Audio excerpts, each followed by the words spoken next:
এদিকে না ভাই বুনুকে খই দিচ্ছিল, আর যেটা বুনু যজ্ঞের আগুনে ফেলাচ্ছিল। তারপরে এখানে বুনুকে বলেছিল আস্তে করে বাবা দিয়ে শিলটাকে ঠেলতে, আর বুনু বুঝতে না পেরে জোরে করে ঠেলে দিয়েছে। আর ওইখানে ওর পিসি শাশুড়ি বলছে আস্তে করে ঠেলতে। ভালোবেসে আলো জ্বেলেছিল। এদিকে এখন রিচুয়ালস হচ্ছে বুনুকে 7 বার ঘুরে ঘুরে সিঁদুর পরাতে হবে, আর এটা হচ্ছে প্রথমবার সিঁদুর পরানো।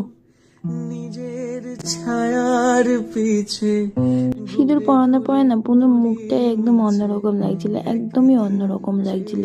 দেখি আর বাসি বিয়ে হবে আমি নাচবো না, সেটা তো কখনো হতেই পারে না না। আর এখানে আমরা ঘুরে ঘুরে অনেক নাচানাচি করছিলাম, এখানে ছেলের বাড়িরও ছিল, আমরা সবাই একসাথে অনেক নাচানাচি করছিলাম। এখানে বৌদি তো বাচ্চাকে কুলে নিয়ে নাচানাচি করছিল। তারপরে আর কি এই দেখো এখানে বসিয়ে যে সিঁদুর পরানো যে রিচুয়ালসটা ছিল এখানে হলো। আর বুনুকে একদম মিষ্টি লাগছিল, সিঁদুর পরানোর পর একটা অনুভূতিটা একটা আলাদা রকম থাকে। আর এখানে দেখো আন্টি